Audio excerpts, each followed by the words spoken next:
Did you know that there are currently about 27 million slaves in the world today? A week ago, I was totally unaware of this, and knowing about it now makes me want to help stop it.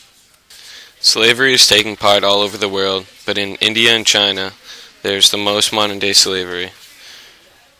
Mali, Niger, Chad, and Sudan in particular have major slavery problems also. Many kids, women, and men are forced to do labor for very little pay or absolutely nothing. They are owned and treated like an object, and they have no freedom, which is not right. Victoria's Secret and their pink stores claim to have fair trade cotton only, but the problem is that this term is being used very loosely. In 2011, the company was told the story of Clarice, a 13-year-old girl living in Burkina, Africa. Clarice is a child laborer who sleeps on a plastic sheet at night and is beaten with a branch by her overseer if she doesn't move quickly enough picking cotton in the fields. A report from Helvetas said that thousands of kids are in a situation similar to Clarice's, some underemployment by Victoria's Secret. But when given this information, the company said, "Our standards specifically prohibit child labor. We are vigorously engaging with stakeholders to fully investigate this matter."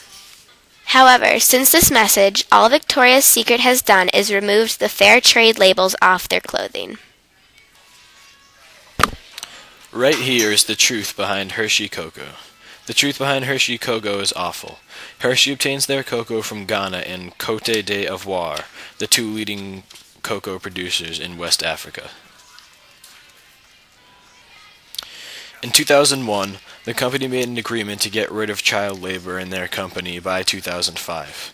It's been over 10 years and no progress has been made since.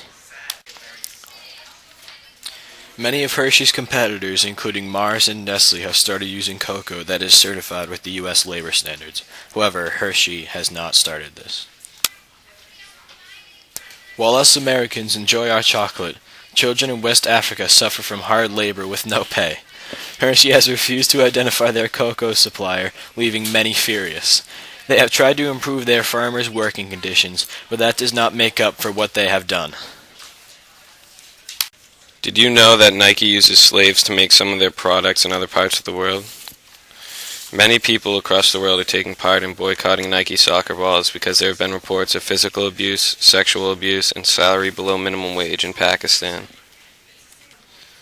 After hearing about what was going on in Pakistan, many people did boycott Nike soccer balls, and it put a dent in Nike's pockets.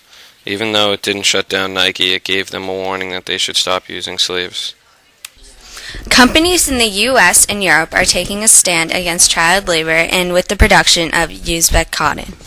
Companies are now looking for traceabilities for cotton and other parts of making the clothing. During the harvest season, the government also takes kids out of school for planting, leaving kids uneducated.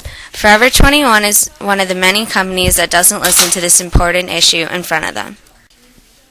Child labor is mostly used in the exports of carpets in Pakistan. They earn minimal pay and still remain uneducated. The children are tortured and work 9 to 10 hours a day. The industries still don't listen to this important issue in front of them. 8% of the 1.5 million people in the industry are children.